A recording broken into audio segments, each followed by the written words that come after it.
सभी मेरे प्यारे व्यूअर्स का वेलकम करता हूं YET की एडिटोरियल क्लास में। आपकी पसंदीदा क्लास है, छोटा सा मेरा चैनल है।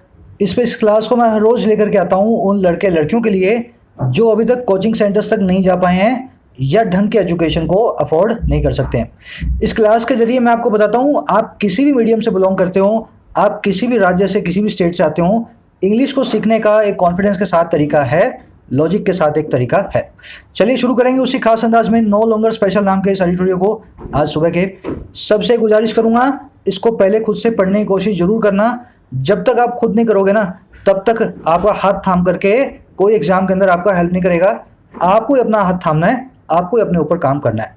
पढ़ने के लिए मेरा टेलीग्राम चैनल है ऑफिशियल YET नो चैट्स, इसका नाम नोट कर लें। टेलीग्राम पे सर्च करेंगे, सुबह मैं एडिटोरियल भी दे देता हूँ और बता भी देता हूँ दोनों में से कौन सा मैं कवर करूँगा शाम में। तो कोशिश करें, ज्वाइन करके खुद से पढ़ने की कोशिश करें। शुरू करें फटाफट से। कह रहा नो लॉन्गर स्पेशल, नहीं रहे हम स्पेशल।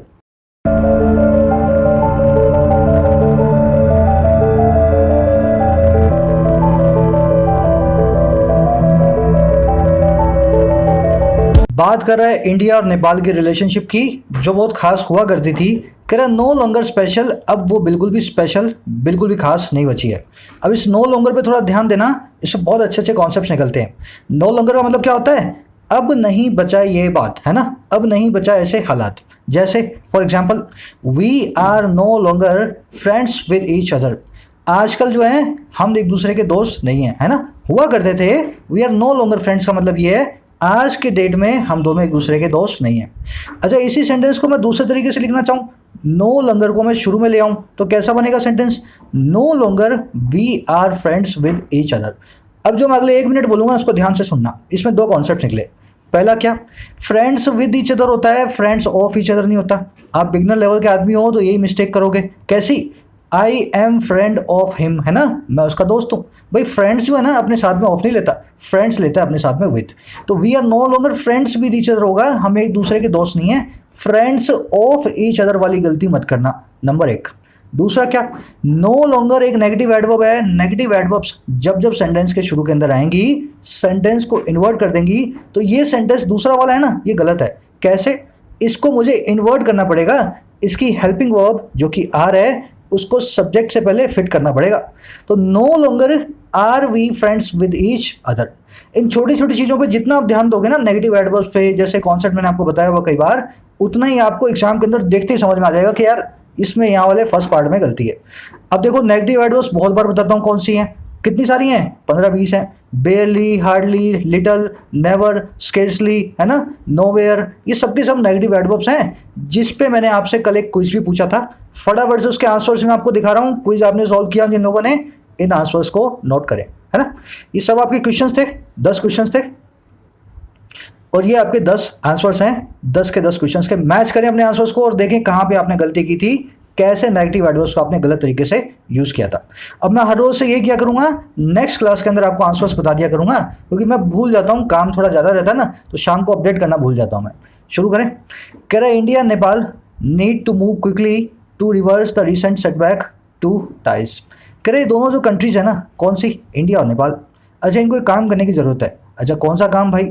नीड है इनको मूव करने की, हरकत करने की, क्विकली, फटाफट से। अच्छा, किस काम के लिए? रिवर्स करने के लिए, फिर से उल्टा ले आने के लिए हाल के जो सेटबैक हैं, हाल की जो नाकामयाबियां हैं, और किसकी? इनके टाइज की, इनके रिश्तों में। इंडिया और नेपाल को ज़रूरत है कि वो मूव करें, फटाफट से हरकत में आ जाएं क्विकली, ताकि वो रिवर्स कर दें, ताकि वो बहाल कर दें, ताकि वो फिर से पुरानी वाली कंडीशन में ले आएँ। किसको? रीसेंट सेटबैक्स को, जो कि इनके रिश्तों में आए हैं, जो कि इनके टाइज में आ गए हैं। सेंटेंस में देखने वाली 2 चीज़ें। सबसे पहला वर्ड कौन सा है? सेटबैक। सेटबैक का मतलब क्या होता है? कई बार बताया मैंने। आप आगे जा रहे हो, मैं आपको बैग ला करके सेट कर दूं। आप जा रहे हो दिल्ली और मैं उठा करके आपको भरतपुर ले आऊं, क्यों? आपको मैं आगे जाने नहीं दे रहा। मतलब एक नाकामयाबी को बोलते हैं सेटबैक। जब आप आगे बढ़ने की कोशिश कर रहे हो, नाकामयाबी सेटबैक्स आते हैं, आपको पीछे लाने की कोशिश करते हैं। निमोनिक है, आप कैसे इसको याद करना चाहते हैं वो देख सकते हैं। अच्छा, दूसरा इसका एक और मतलब होता है सेटबैक का, वो होता है शॉक ऑफ द फेलियर, है ना। फेलियर तो है ही, फेलियर के शॉक को भी जो है ना हम सेटबैक बोलते हैं। अच्छा, दूसरी चीज, सेंटेंस का सब्जेक्ट था ग्रीन में इंडिया और नेपाल, सेंटेंस की वर्ब थी पिंक में, जो कि है नीट। पूरे एडिटोरियल का सब्जेक्ट और वर्ब मार्क किया हुआ। ये नीट पे कॉन्सेप्ट अभी देखेंगे फिर से। पूरे एडिटोरियल का सब्जेक्ट और वर्ब ग्रीन और पिंक में मैंने आपके सामने मार्क कर दिया है। क्यों किया ये? मुझे ड्राइंग का शौक नहीं है, मुझे शौक है उन लड़के लड़कियों को सही रास्ता दिखाने का जो अभी भी इंग्लिश में झक मार रहे हैं इस चीज़ को नहीं जानने के कारण। चीज़ ये है कि सब्जेक्ट और वर्ब अगर सब्जेक्ट सेंटेंस में नहीं पकड़ पाते हो ना, आप बहुत परेशान रहोगे, ज़िंदगी भर परेशान रहोगे। सेंटेंस का सब्जेक्ट और वर्ब आपको पकड़ना है। मेरे मार्क किए हुए सब्जेक्ट से अपने सब्जेक्ट, मेरी मार्क की हुई वर्ब से अपनी वर्ब को मिलाओ। 10-15 दिन के अंदर है ना, सब्जेक्ट वर्ब जो है ना आपको चीक करके सेंटेंस में से बोलने लगेगा, मैं सब्जेक्ट हूँ, ये मेरी वर्ब है। समझ गए ना? सब लोग इस एक्सरसाइज को करेंगे, ग्रीन और पिंक को नोट करेंगे मेरे साथ। आ जाओ इसके इस टाइटल पैराग्राफ में कॉन्सेप्ट नंबर 1 ग्रामर का जो हम आज लेने वाले हैं। देखो इस कॉन्सेप्ट को मैं करवा चुका हूँ ऑलरेडी, है ना, काफ़ी बात करवा चुका हूँ मैं। फिर भी कुछ लोगों को कुछ थोड़ा सा कॉन्सेप्ट थोड़ा सा कॉम्प्लिकेटेड है, तो आज अपने एक बार ना फिर से इसको रिवाइज करेंगे। पिछले वाले लोगों का रिवाइज हो जाएगा और जिन्होंने सीखा नहीं है, जो नए हैं, वो आज फिर से सीख सकते हैं। पूरा डिटेल में ले रहा हूँ, फटाफट देखना। 2 खास वर्ब्स हैं इंग्लिश के अंदर, नीड और डेयर। ये कैसी खास वर्ब्स हैं? ये सेमी मॉडल वर्ब्स हैं। इसका मतलब क्या है? ये रेगुलर वर्ब्स भी हैं और ये मॉडल वर्ब्स भी हैं। अच्छा, मॉडल क्या होता है? मॉडल का मतलब होता है हेल्पिंग वर्ब। कौन से वाली? Can, could, might, should, would, ये सब के सब मॉडल वर्ब्स हैं। इनका काम हेल्पिंग वर्ब बनने का होता है, मेनली हेल्पिंग वर्ब ही बनती है और कुछ काम नहीं करती। ये नीड और डेयर है ना, ये सेमी मॉडल्स हैं। आपको इनका वक्त पड़ेगा तो ये मॉडल बन जाएंगी, यहाँ पे इनकी जरूरत पड़ेगी ये रेगुलर वर्ब की तरह काम करेंगी। अच्छा सर, हमें कैसे पता लगेगा कब मॉडल है कब रेगुलर है? बहुत आसान है। अगर ये मॉडल होगी तो हेल्पिंग वर्ब होगी, अपने बाद में एक मेन वर्ब लेके बैठी होगी। अगर ये रेगुलर वर्ब होगी ना तो ये खुद ही मेन वर्ब होगी, इसके बाद में कोई मेन वर्ब नहीं होगी। फिर सुन लो, मॉडल वर्ब्स सिर्फ हेल्पिंग वर्ब्स होती हैं। जब नीड और डेयर मॉडल बनेंगी तो ये हेल्पिंग वर्ब्स होंगी। कहने का मतलब क्या? सेंटेंस में एक मेन वर्ब और होगी। अगर रेगुलर वर्ब होगी तो ये खुद ही मेन वर्ब होगी, इसके बाद में कोई दूसरी मेन वर्ब नहीं होगी। अच्छा सर, इस कॉन्सेप्ट से सीखने को क्या मिलेगा? सीखने को ये मिलेगा, जिस सेंटेंस में आपको मॉडल वर्ब की जरूरत है, इन दोनों को, नीड और डेयर को मॉडल बनाने की जरूरत है, उस सेंटेंस को आपको रेगुलर वर्ब बना के देगा, आपको मॉडल में चेंज करना होगा। समझ गए ना? कंफ्यूज करेगा, सेंटेंस बना के देगा मॉडल वाला, यूज करके देगा रेगुलर वर्ब, आपको पहचानना होगा और मॉडल को यूज करना होगा। अब देखो इसको देखते हैं अपने कैसे करना है, जो मैंने आपको बताया। He needs to go now, उसको अब जाने की जरूरत है। ये सेंटेंस क्या है? ये सेंटेंस है नीड वर्ब का रेगुलर वर्ब, है ना, रेगुलर वर्ब वाला सेंटेंस। कैसे पता लगा? नीड का नीड्स बनाया हुआ है ना, needs, needed, needed, 3 form change कर सकती है नीड इस सेंटेंस में, है ना। ही नीडेड भी लिख सकते हैं हम यहाँ पे। दूसरा, इसके बाद में कोई मेन वर्ब नहीं आ रही, टू गो नाम का एक इन्फिनेटिव आ रहा है। बस इसकी यही पहचान है, जब जब इसके बाद में टू इन्फिनेटिव आ जाए, टू लगा के वर्ब की फर्स्ट फॉर्म हो, ये रेगुलर वर्ब है, ये मॉडल वर्ब नहीं है।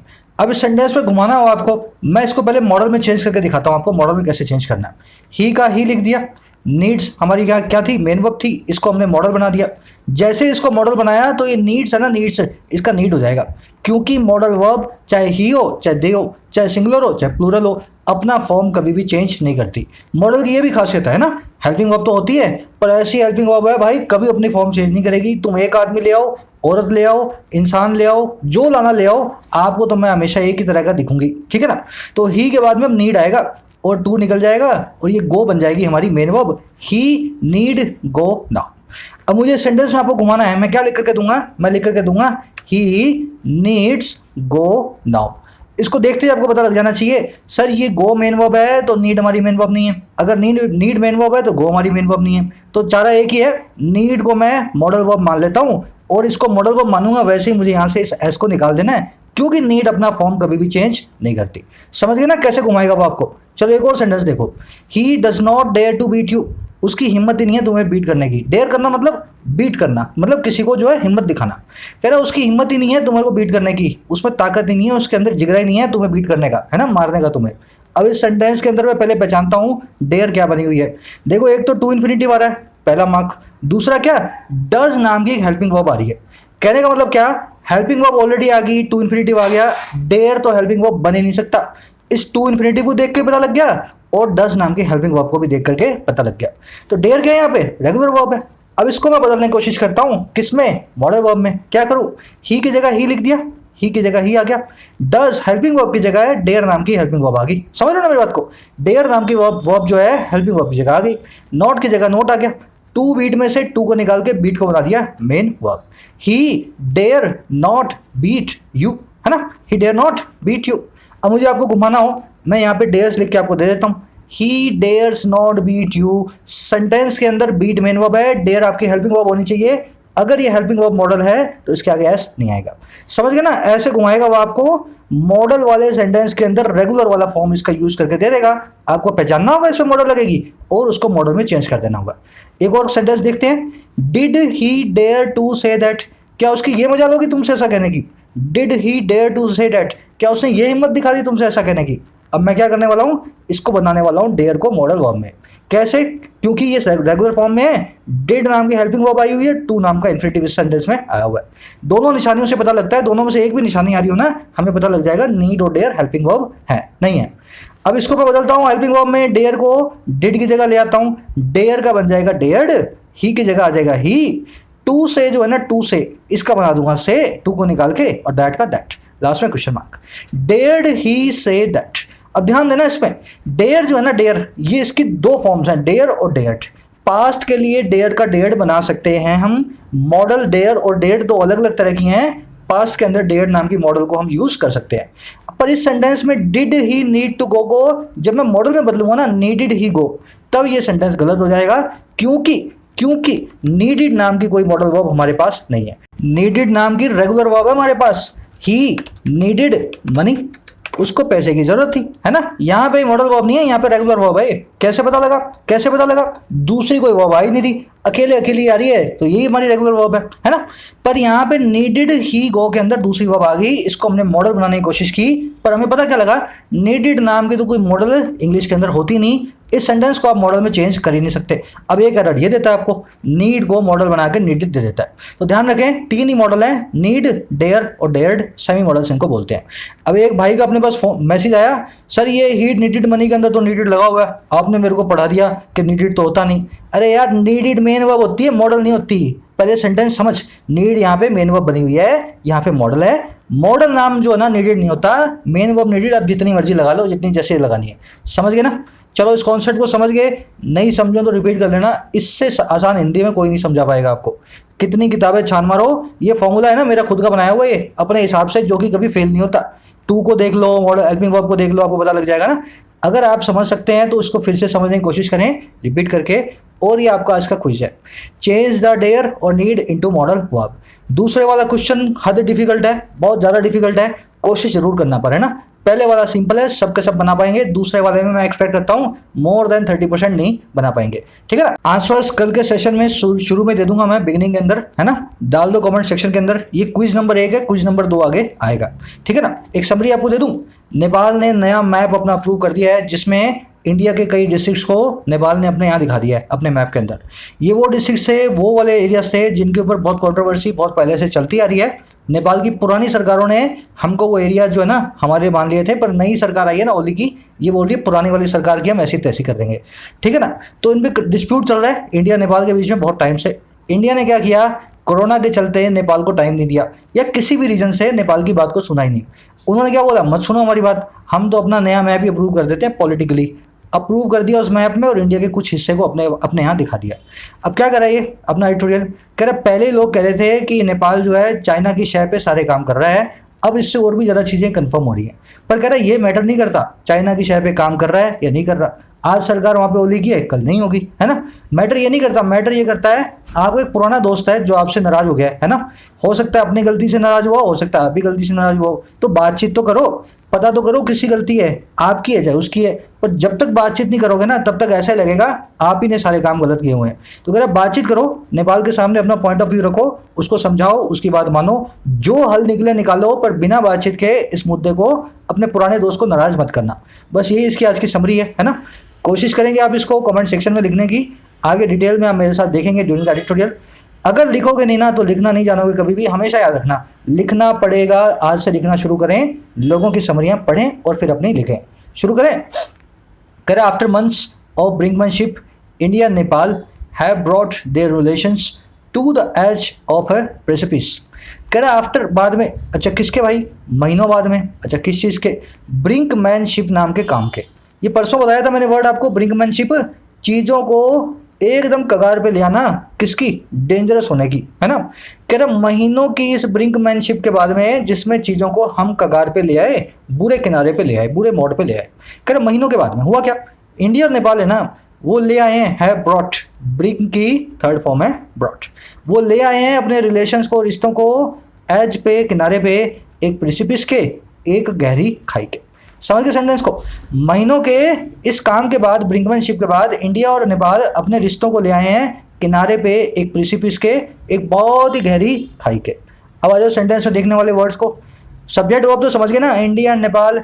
हैज़ क्यों लगा, हैव क्यों लगा यहाँ पे? नेपाल और इंडिया अगर एक भी होता दोनों में से तो यहाँ पे हैज़ लगा देते, दो आगे प्लूरल आ गया तो हैव लगा दिया, है ना, वर्ब की थर्ड फॉर्म आ गई।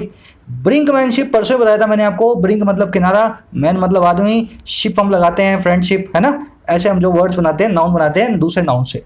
तो ब्रिंक मतलब किनारा, मैन मतलब आदमी, ऐसे याद रखे। ऐसा आदमी जो हर चीज़ को किनारे पे ले आए, ऐसा आदमी जो छोटी सी बात का तूल पकड़वा दे और आगे तक बढ़ा दे, इसको कहते हैं ब्रिंकमैनशिप। आपका दोस्त नाराज है, आपने उससे पूछा भी नहीं क्यों नाराज है, आपने बोला तेरी ऐसी तैसी, समझ गए ना? तो आप क्या कर रहे हो, अपनी दोस्ती को ब्रिंकमैनशिप पे ला रहे हो, बिना रीजन के किसी चीज़ को बुरे से बुरा बना रहे हो। तो यही हुआ, महीनों भर यही किया दोनों कंट्रीज ने, रिलेशनशिप को बुरा बनाया। प्रिसिपिस वर्ड को नोट कर लें, खाई का किनारा होता है प्रिसिपिस, बहुत ही गहरी खाई जहाँ से शुरू होती है ना, उस जगह को कहते हैं प्रिसिपिस।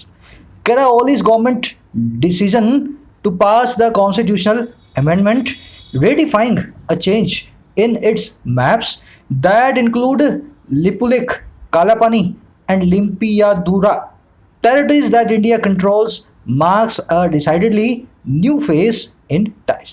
सब्जेक्ट वो पकड़ोगे तो बहुत इजी है वाला लाइन।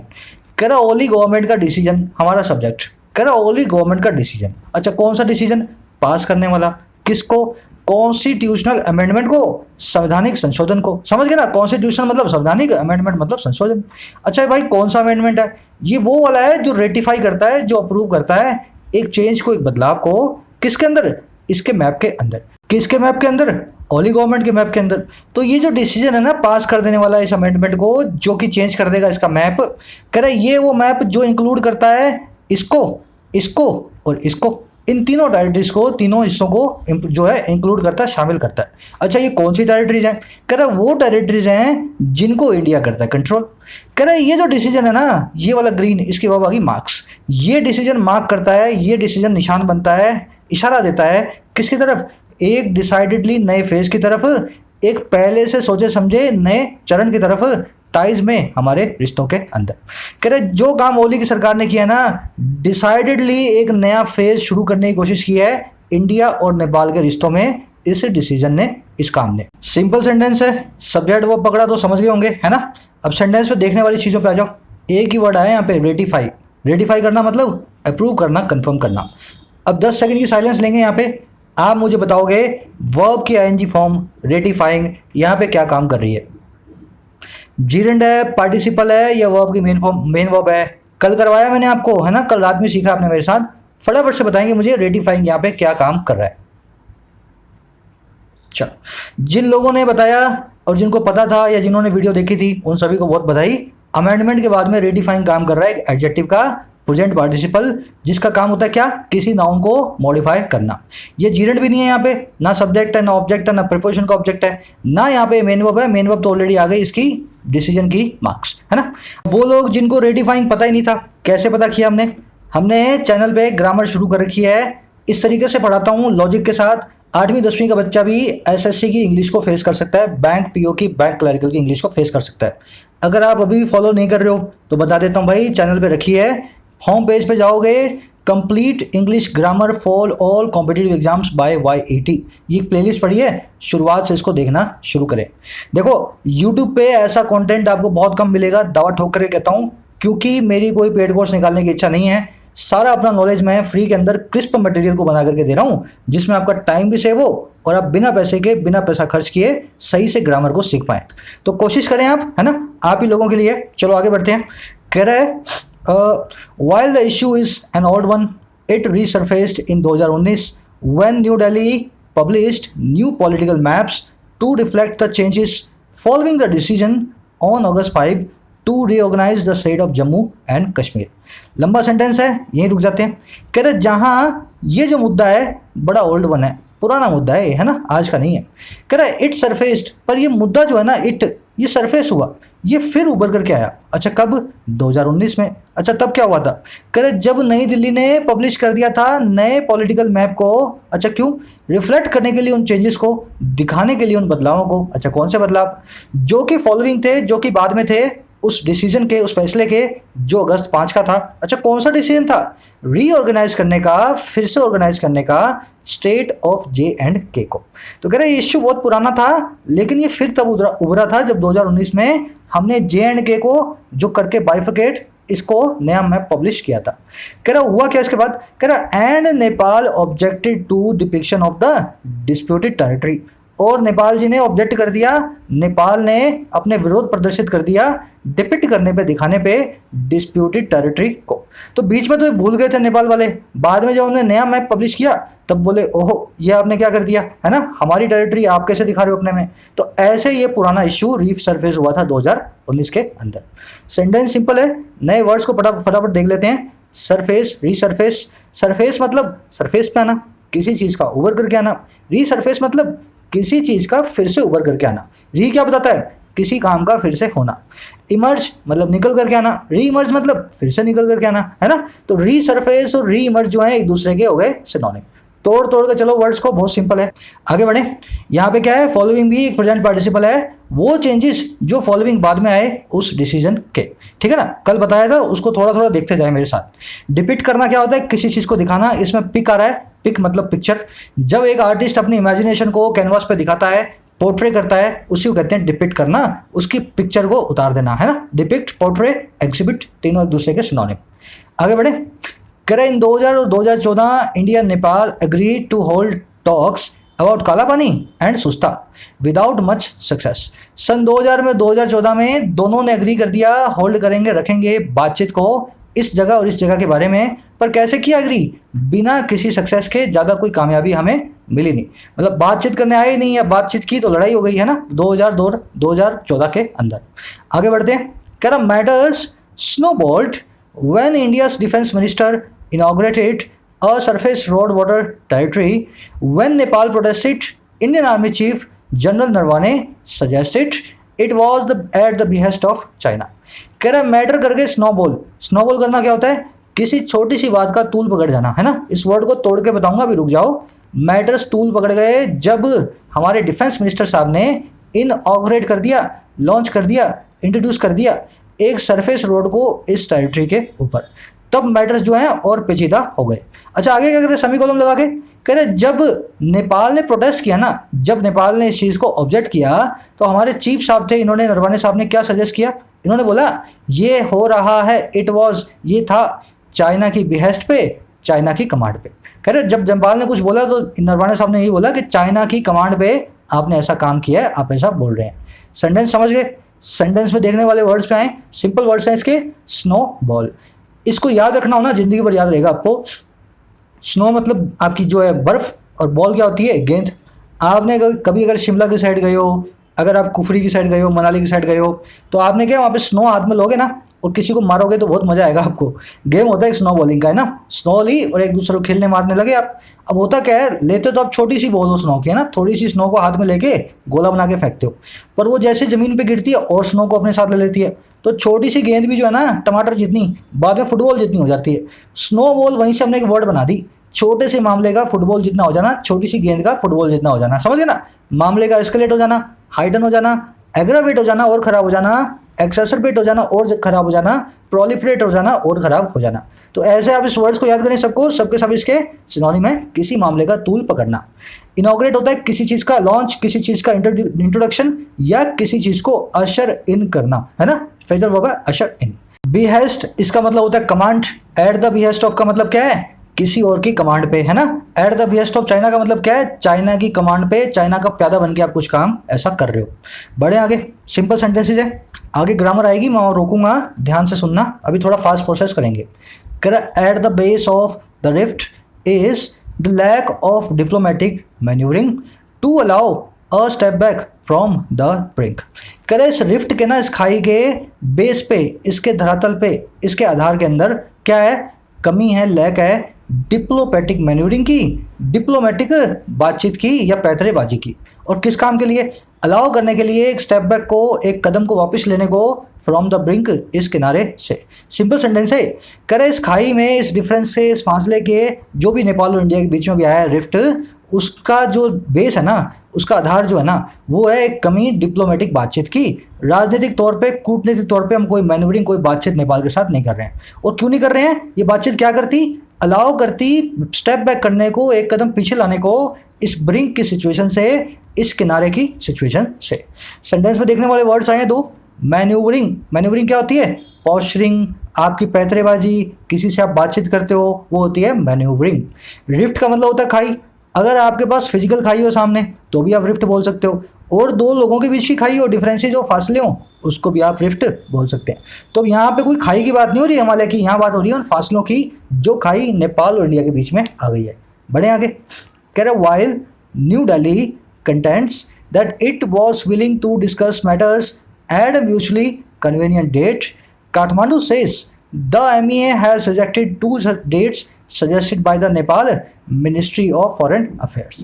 कह रहे जहाँ नई दिल्ली ऐसा कंटेंट करता है, नई दिल्ली का ऐसा कहना है, पूरा जोर देकर के नई दिल्ली ऐसी बात कहता है। और कौन सी बात है? कि ये विलिंग था, पूरी तरह से तैयार था। क्यों? डिस्कस करने को इस मुद्दे को। और कैसे?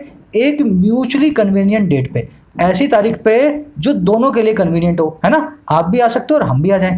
कह रहे जहाँ पे नई दिल्ली का ऐसा कंटेंशन है, ऐसा कहना है, वहाँ पे काठमांडू क्या कहता है? कह रहे काठमांडू सेज, वो ये कहता है, एमईए जो है ना, एमईए का मतलब क्या है? Ministry of external affairs, India की मिनिस्ट्री को बोलते हैं फॉरेन अफेयर्स को।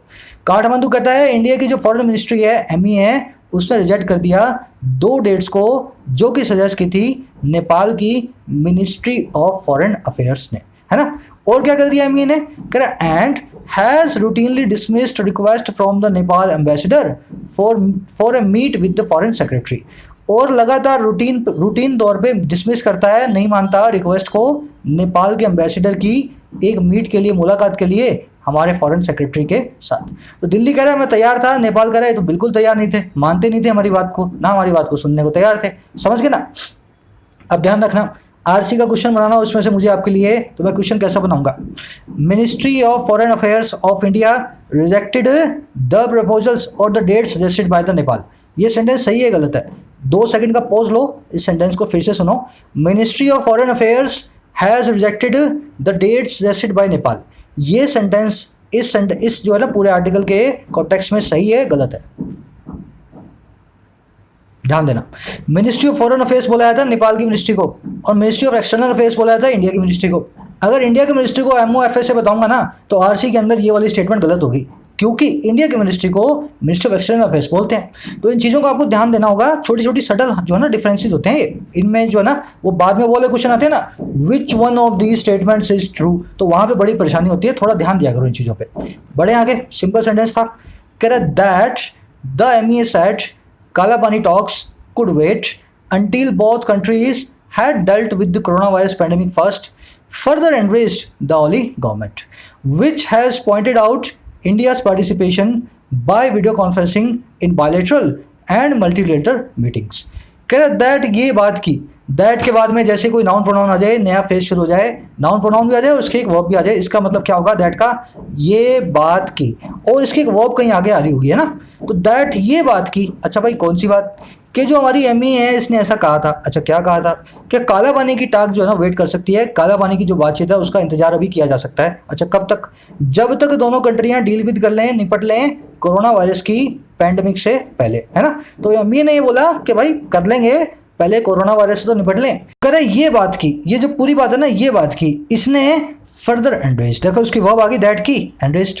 कह रहा इसने और आगे एंड्रेज कर दिया और गुस्सा दिला दिया ओली की गवर्नमेंट को। अच्छा कौन सी गवर्नमेंट है भाई ये? जिसने पॉइंट आउट किया, विच पॉइंटेड आउट, क्या? इंडिया के पार्टिसिपेशन को वीडियो कॉन्फ्रेंसिंग के जरिए, बाय वीडियो कॉन्फ्रेंसिंग, दो तरफा और बहुतरफा बायलेटरल और मल्टीलेटरल मीटिंग्स के अंदर। जब हमने उनको ऐसा बोला ना कि रुक जाओ, तो उन्होंने क्या बोला? बोला आप ऑस्ट्रेलिया से बात करते हो, अमेरिका से बात करते हो, सबसे बात करते हो, हमारी बात क्यों नहीं सुनते हो आप, है ना? तो इस बात ने, ऊपर वाली बात ने एंड्रेज कर दिया ओली की गवर्नमेंट को। पूरा कहानी की तरह है, वो बॉलीवुड की स्टोरी होती है ना, अगर आप थोड़ा सा अपना जो है ना अंदाज बदल देंगे पढ़ने का और मेरे हिसाब से पढ़ने की कोशिश करेंगे तो। अब सेंटेंस में देखने वाली चीज़ें, दैट की वर्ब कहाँ आई हुई है? यहाँ पे सब्जेक्ट कहाँ पे है, चीन पे, वर्ब कहाँ है, जापान में। ऐसा होता है इंग्लिश के अंदर, सब्जेक्ट वर्ब आजू बाजू में सबके सब हमेशा नहीं आते। एमए की वर्ब आई है सेट, काला पानी टॉक्स की वर्ब आई है कुड वेट। अच्छा, और देखने वाली चीज़, एनरेज वर्ड को कैसे बनाया गया है। रेज मतलब गुस्सा, एन मतलब किसी को गुस्सा दिलाना, पावर मतलब ताकत, एम्पावर मतलब किसी को पावर दिलाना, है ना। यहाँ पे एन की जगह एम हो जाएगा, थोड़ा थोड़ा चेंज हो जाता है इंग्लिश के अंदर। तो ऐसे आप बहुत सारे वर्ड्स को नोट करें, एनरेज, एम्पावर, इसी तरीके से बने हुए हैं, किसी को पावर दिलाना, किसी को गुस्सा दिलाना, है ना। चलो, मीनवाइल, इसी बीच, Mister Oli's purposeful manner in pursuing the amendment at exactly the same time as the India-China border standoff bolsters the belief among some in New Delhi। कह रहे इसी बीच, मीन वाइल कंजंक्शन को ध्यान करें। मीन वाइल का मतलब होता है इस पूरे घटनाक्रम के बीच में हुआ क्या, मीन वाइल।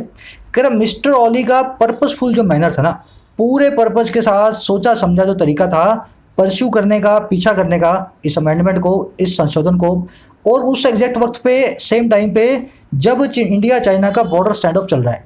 कह रहे ये जो पर्पसफुल मैनर था ना, ये करता है बोल्स्टर, ये करता है मदद, ये करता है सपोर्ट, किसको, उस बिलीफ को, उस विश्वास को, और किन के बीच, सम के बीच में, अमंग सम, कुछ लोगों के बीच में। कहाँ पे, नई दिल्ली में। अच्छा, क्या वो बहुत बात कर रहा है, that he speaking with confidence born from Beijing's banking. कह रहे ये बात कर रहे हैं ओली साहब उस कॉन्फिडेंस के साथ जो पैदा हुआ है, जिसको दिया गया बीजिंग की बैकिंग, बीजिंग की सपोर्ट के द्वारा।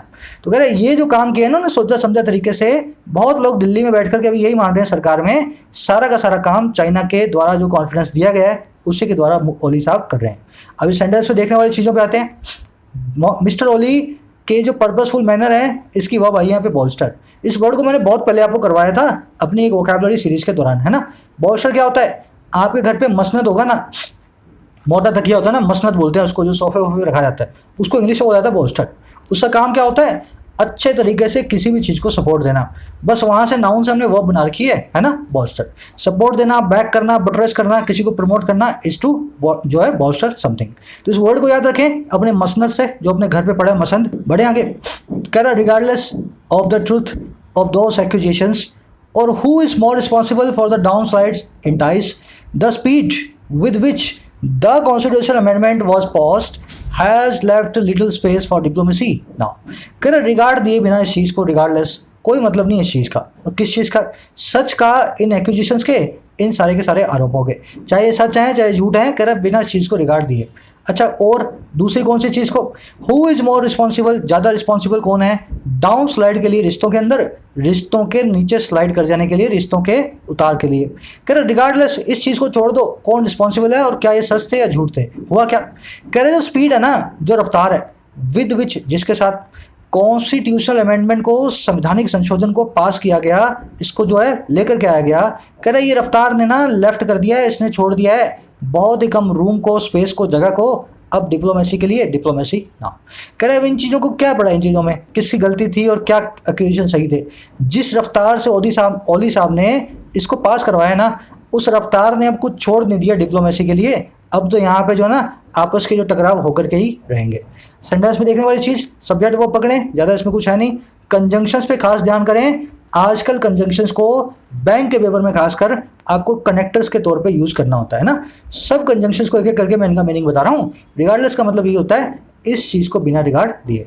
Correct that the vote was unanimous should also inform New Delhi of the futility of casting mister Oli alone as the villain of the piece. फिर वही बात होगी, दैट से सेंटेंस शुरू हो गया, बाद में एक नाउन प्रोनाउन आ गया और उसकी वर्ब भी आ गई, है ना। तो दैट मतलब ये बात की, अब इसकी वर्ब आगे कहीं आएगी, ये बात की। अच्छा, कौन सी बात भाई, कि ये वोट था यूनानिमस, ये जो ऊपर वोट पड़ा नेपाल की गवर्नमेंट का, इसमें सबका हिस्सा था, सबका कंसेंसस था, सबने एक राय, एक सहमति होकर के दिया है। तो कह रहा दैट ये बात की शुड इन्फॉर्म, इस बात को इन्फॉर्म करना चाहिए, इस बात को बताना चाहिए, किसको, नई दिल्ली को, क्या, फ्यूटिलिटी के बारे में, यूजलेसनेस के बारे में, किस चीज़ की, कास्ट करने की मिस्टर ओली को अकेले को विलियन इस पूरे पीस का, इस पूरे हिस्से का। कह रहे पूरी नेपाल की पार्लियामेंट ने यूनानिमस होकर के वोटिंग की है। तो कह रहे ये बात है ना दिल्ली को बता देनी चाहिए, इस बात को दिल्ली को ये चीज़ इन्फॉर्म कर देनी चाहिए कि कोई भी अर्थ नहीं है, कोई भी जो है ना यूज़ नहीं है, मिस्टर ओली को अकेले को आप विलन बना दो, इस पूरे पीस का। तो ओली साहब जरूर लेकर के आए होंगे इसको पार्लियामेंट में, पर पास पूरी पार्लियामेंट ने किया है नेपाल की, इन्होंने अकेले नहीं किया। समझ गए? सेंटेंस में देखने वाली चीज़ फ्यूटल की कौन सी चीज़ होती है? फ्यूटल, जिस चीज़ का कोई मतलब ना हो, है ना। फ्यूटल मतलब जहाँ से आप बंजर होता है ना, बंजर उसको बोलते हैं फ्यूटल। अच्छा, यूनानिमस कैसे बना word? Uno plus animus. Animus मतलब आत्मा, आपका दिमाग, आपका दिल। यूनो मतलब एक। जब सब आप यूनानिमस हो जाओगे ना, सबकी एक राय होगी, आम सहमति होगी, कंसेंसस के साथ कोई काम को करेंगे। वर्ड को मैंने तोड़ करके बताया रूट वर्ड्स के जरिए। बढ़ते हैं आगे। कह रहा it is necessary the two nations resolve their issues through dialogue lest they face more serious consequences. कह रहा ये बड़ी जरूरी बात है, इट इज नेसेसरी, कि दोनों नेशन रिजॉल्व करें, दोनों नेशन सुलझाएं अपने इश्यूज को, अपने मुद्दों को डायलॉग के जरिए। डायलॉग क्या होता है? दो लोगों के बीच की बातचीत, डाई प्लस में लॉग। कह रहे बड़ा जरूरी है दोनों नेशंस इस बातचीत को डायलॉग के जरिए इस जो है मुद्दे को रिजॉल्व करें। ऐसा ना हो कि वो फेस करें और सीरियस कॉन्सिक्वेंसेस को, और ज़्यादा बुरे और गहरे परिणामों को, नतीजों को। तो ऐसा ना हो, इसके लिए ज़रूरी है सबके सब लोग बातचीत करें। ये ऐसा ना हो कि दो बार मैंने इसलिए बोला क्योंकि हमारा मेन कॉन्सेप्ट है ना आज लेस्ट के ऊपर है। ये जानबूझ के मैंने बोला, लेस्ट का मतलब ये होता है ऐसा ना हो के, या इस चीज़ को रोकने के लिए। अब फटाफट से वीडियो को रोक दो। यहाँ पे चारों पांचों सेंटेंस दिए हैं आपको, इनके अंदर आप ढूंढ के बताओ मुझे क्या एरर है। लेस्ट का मतलब होता है ऐसा ना हो के।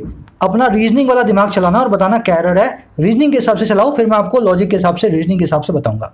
फटाफट आप ढूंढेंगे। चलो कोशिश जरूर करना, नहीं करोगे तो मेरा तो कुछ जाएगा नहीं, तुम्हारे लिए बनी है वीडियो, है ना। तुम ही नहीं कोशिश करे तो कौन करेगा। चलो करें फटाफट से, लॉजिक के साथ समझना। लेस का मतलब होता है ऐसा ना हो के, इसमें ना लगा हुआ है ना। अब सेंटेंस को समझो। He got up early that day lest he should not miss the train. वो उस दिन जल्दी उठा ताकि वो ट्रेन को मिस ना कर दे। सेंटेंस तो बिल्कुल ठीक है ना। वो ही should not miss the train. अब देखो जल्दी उठा था ट्रेन को मिस ना कर दे, पर मैं आपको बताऊं यहाँ पे नोट नहीं आएगा, lest he should miss the train. और यही सबसे बड़ी दिक्कत होती है सब स्टूडेंट्स की, सर ट्रेन तो मिस नहीं करवानी ना, तो नोट क्यों निकाल दिया? नोट तो बीच में लगाओ। अरे भाई लेस्ट के अंदर नोट आ गया, ऐसा ना हो के, या इस चीज़ को रोकने के लिए। जब चाहे इसमें ना आ गया, चाहे जिस चीज़ को रोकना है, उसके बाद तो तुम वो चीज़ लिखो ना जिसको रोकना है। ही शुड मिस द ट्रेन, है ना। इस चीज़ को रोकने के लिए आपने लेस्ट लगाया, तो वो जल्दी क्यों उठा था? ताकि lest he should miss the train, ताकि वो ट्रेन को जो है ना मिस ना करे। थोड़ा सा आपके दिमाग से काउंटर इंट्यूटिव है, आपको लगेगा यार नोट आना चाहिए, पर लेस्ट का मीनिंग समझ जाओगे तो आपको पता लग जाएगा नोट तो भाई इसके अंदर लगा हुआ है, बाद में लगाने की जरूरत नहीं है। समझ गए? रूल नंबर 1, लेस्ट के बाद में कभी भी नोट नहीं आएगा, हमेशा एक अफर्मेटिव सेंटेंस आएगा। रूल नंबर 2, लेस के बाद में हमेशा शुड आएगा। He did, he do, he does, कुछ मत लगाना। लेस के बाद में शुड प्लस में उसके बाद में बे इन्फिनिटिव वर्ब की बेस फॉर्म लगा देना। ही should miss the train, they should go, they should play, they should walk, they should eat, है ना। लेस के बाद में इस तरीके से आप यूज़ करोगे। अच्छा रूल नंबर 3, इस शुड को है ना आप इनविजिबल भी कर सकते हो। इनविजिबल को करने का मतलब क्या है? देखो मैंने कर दिया। अब यहाँ पे शुड है नहीं, है ना। ही मिस द ट्रेन, शुड कहाँ गया? ये शुड इनविजिबल भी हो सकता है अगर आप करना चाहें तो। दोनों सेंटेंस का एक ही मीनिंग है। Lest he miss the train, इसका मतलब भी वही है, और lest he should miss the train, इसका मतलब भी यही है। गलती कहाँ होगी? जब यहाँ से शुड निकला होगा ना, तो वो मिस के आगे मिसेज लगा के दे देगा आपको। आप सोचोगे यार ही के बाद में तो मिसेज आना चाहिए ना, ही के बाद में तो प्लेज आना चाहिए, ही के बाद में तो ईट्स आना चाहिए। ईट्स, मिसेज, प्लेज नहीं आएगा। शुड इसीलिए बोल रहा हूँ भाई, यहाँ पे इनविजिबल है, दिख नहीं रहा आपको, ऊपर लगा हुआ है। बेर इन्फिनिटिव भी लेस के बाद में हमेशा आएगा। तो ये स्ट्रक्चर दोनों तरीके से मान्य है, दोनों तरीके से लेजिट है, चाहे आप शुड लगाओ चाहे ना लगाओ, पर बेर इन्फिनिटिव को लगाना मत भूल जाना। रूल नंबर 3, बस 3 ही रूल्स हैं इसके। फटाफट से बाकी के दोनों सेंटेंसेस को सॉल्व करते हैं। पैसिव वाला लास्ट में करवाऊंगा। दूसरा सेंटेंस देख लो, be careful less you do not fall from the tree. Careful हो जाओ, कहीं ऐसा ना हो तुम ट्री से गिर जाओ। गलती क्या है? सबसे पहले तो नोट निकाल दो, लास्ट में नोट आ गया। अब you do not fall for tree में डू नहीं आएगा, यहाँ पे हमेशा शुड आएगा। Rule number 2। रूल नंबर 2 क्या कहता है? लेस के बाद में हमेशा शुड आएगा। अच्छा रूल नंबर 3 क्या कहता है?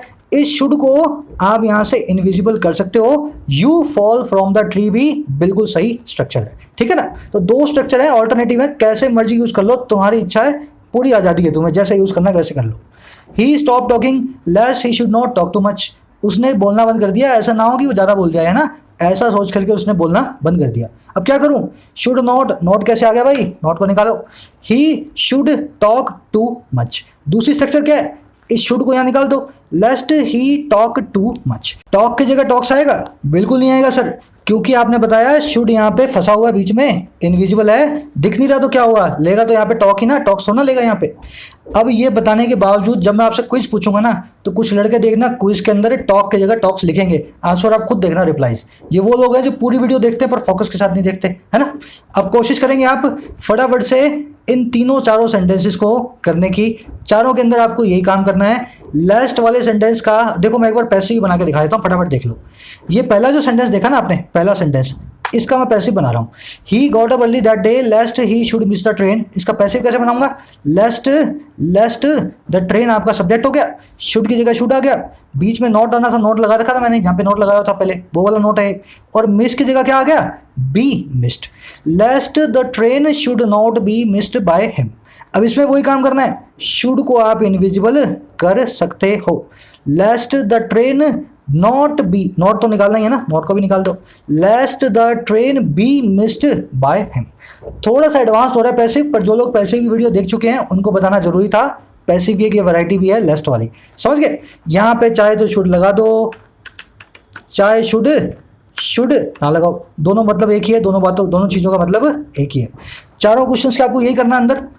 पहला क्वेश्चन, दूसरा क्वेश्चन तो आपको मैंने खुद ही पैसिव बना के दिया हुआ है। तीसरे क्वेश्चन को आपको लेस्ट के हिसाब से सॉल्व करना है। चौथे के अंदर इसी का पैसिव फॉर्म बनाना है। चौथा एडवांस्ड है, सब लोग कोशिश करेंगे, कोशिश आपको करोगे नहीं ना तब तक नहीं सीखोगे। बढ़े आगे फटाफट से, चलो। द मोदी गवर्नमेंट, स्क्रीनशॉट ले लेना इसका, कल मैं आंसर्स के अंदर बताऊंगा आपको। कल वीडियो शुरू करेंगे ना, उससे पहले आंसर्स दिखाऊंगा आपको। कह रहे हैं the Modi government has in the past not flinched from taking tough measures including the 2015 blockade that severely affected India's land locked neighbour. कह रहे मोदी की सरकार ने हैज़ कर चुकी है पास्ट के अंदर, भूतकाल में भी, और क्या, फ्लिंच नहीं करने का काम। फ्लिंच करना मतलब किसी चीज़ को अवॉइड करना, किसी चीज़ से हेजिटेट करना। कह रहे मोदी की सरकार पास्ट में भी हेजिटेट बिल्कुल नहीं हुई है, बिल्कुल भी संकोच नहीं किया उन्होंने क्या करने में, लेने में टफ मेजर्स को। कह रहे इसमें शामिल है 2015 का वो स्टैंड ऑफ, वो ब्लॉकेट, वो वाला इम्पैस, वो वाला डेडलॉक जिसने बहुत बुरे तरीके से अफेक्ट किया इंडिया के इस लैंड लॉक्ड नेबर को। ऐसा पड़ोसी इंडिया का जो लैंड से लॉक्ड है, चारों तरफ उसके लैंड है, कहीं भी इसके चारों तरफ सी समंदर नहीं है। समझ गए सेंटेंस को?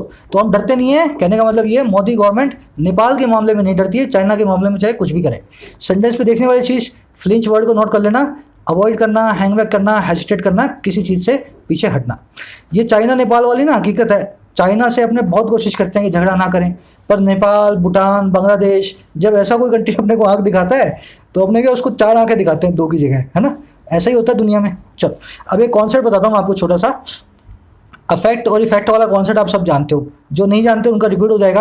आज मैं आपको एक सरप्राइज दूंगा इस कॉन्सेप्ट में, थोड़ा सा एक एडवांस लेवल पे लेके आएंगे ना।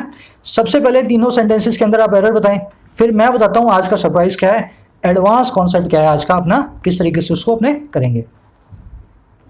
अच्छी वाली एरर्स हैं, तीनों कोशिश करेंगे, तीनों सेंटेंसेस को, बहुत अच्छी एरर्स हैं। चलो आ जाओ। इफेक्ट मतलब एक नाउन होता है, प्रभाव। अफेक्ट एक वर्ब होती है, प्रभाव डालना। इतना तो आप जानते हो। पहला दूसरा सेंटेंस फटाफट से इसको सॉल्व करते हैं। My studies are being affected badly. मेरी स्टडीज बुरे तरीके से प्रभावित हो रही हैं। यहाँ पे एक वर्ब की जरूरत थी ना, स्टडी आपका नाउन हो गया, आर हेल्पिंग वर्ब होगी, बीइंग यहाँ पे पैसिव की हेल्पिंग वर्ब होगी, बाद में वर्ब की थर्ड फॉर्म चाहिए, अफेक्ट नाम की वर्ब की थर्ड फॉर्म लगेगी, जिसका मतलब है प्रभाव पड़ना या प्रभाव डालना। मेरी स्टडीज बुरी तरीके से प्रभावित हो रही हैं, इफेक्टेड नहीं होंगी, अफेक्टेड होंगी। अफेक्ट मतलब प्रभाव डालना। चलो दूसरा देखो, the video games are living a bad affect on my studies. Video game एक बहुत बुरा प्रभाव डाल रही है मेरी स्टडीज़ के ऊपर। बैड के बाद में एक नाउन चाहिए जिसको हम जो बुरा बताएं। अफेक्ट तो एक वर्ब होती है, इसकी जगह एक नाउन लगाना पड़ेगा इफेक्ट नाम का। स्पेलिंग एक जैसी है, ए और ई का फर्क है, एक नाउन है एक वर्ब है, इनको आपस में लोग कंफ्यूज कर देते हैं। तो बैड इफेक्ट डाल रही है, बैड अफेक्ट नहीं डाल सकती। अफेक्ट तो खुद ही एक वर्ब है, प्रभाव डालने को इफेक्ट करना कहते हैं। समझ गए? अच्छा तीसरा सेंटेंस देखो, the PM affected many changes in the country. PM साहब ने बहुत सारे चेंजेस को इफेक्ट कर दिया हमारे देश के अंदर। अब आप क्या करोगे, सर इफेक्ट नाम की तो वर्ब होती नहीं, इसकी जगह फटाफट अफेक्ट कर देता हूँ, है ना। यही सीखा ना आपने, इफेक्ट अफेक्ट के अंदर जब भी आए इफेक्टेड की जगह अफेक्टेड कर दो और अफेक्ट की जगह इफेक्ट कर दो, है ना। थोड़ा सा लॉजिक के साथ सीखना। क्या चेंजेस को अफेक्ट कर सकते हैं पीएम साहब? क्या प्रभावों पे बुरा प्रभाव डाल सकते हैं? चेंजेस पे, बदलावों पे बुरा प्रभाव डाल सकते हैं? नहीं। एक्चुअल में इफेक्टेड नाम की वर्ब यहाँ पे ठीक है, क्योंकि इफेक्ट का मतलब और भी होता है। एक वर्ब फॉर्म में इफेक्ट का क्या मतलब होता है? प्रोड्यूस करना या इंट्रोड्यूस करना।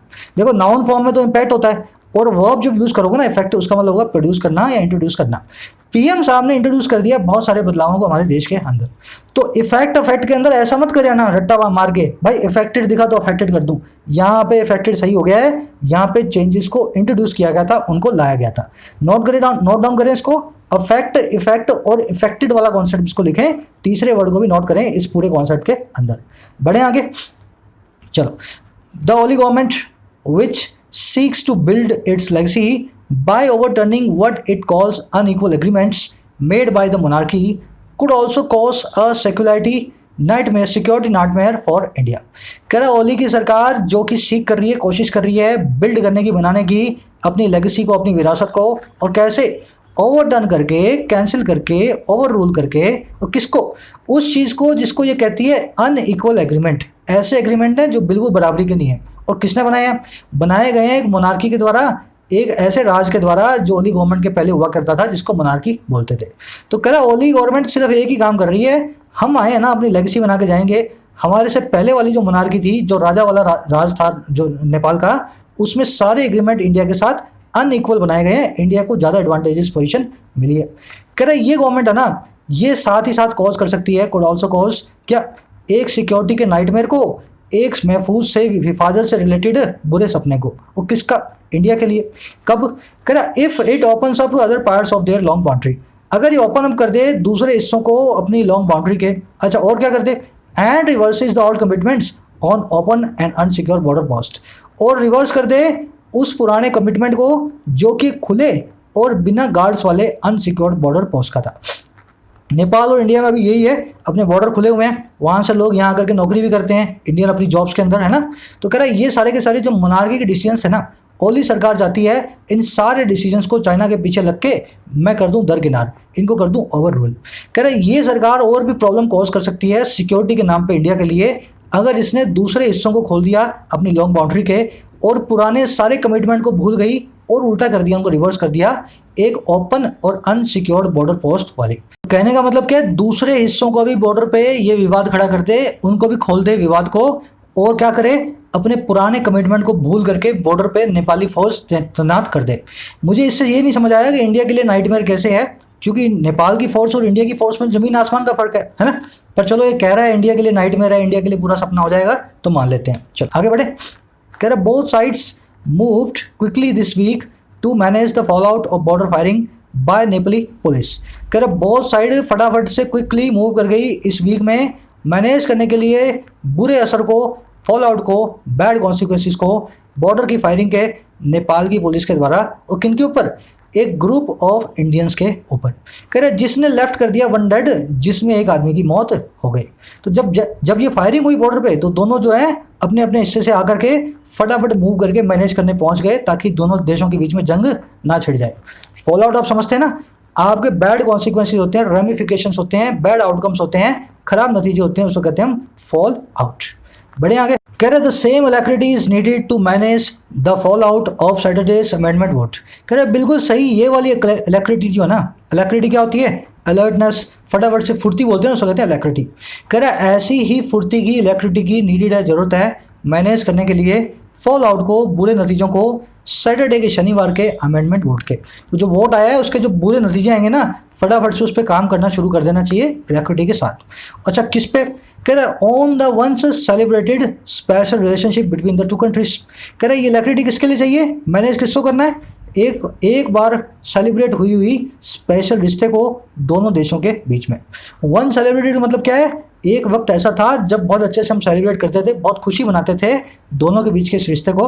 तो कह रहे हैं इस वंस सेलिब्रेटेड रिश्ते को मैनेज करने के लिए दोनों कंट्रीज़ के बीच में ऐसी फुर्ती की, इलाक्रिटी की हमें ज़रूरत है। इसी के साथ अपना एक खूबसूरत सा एडिटोरियल आज से ख़त्म हुआ। आई थिंक आपने मेरे साथ बहुत कुछ सीखा होगा।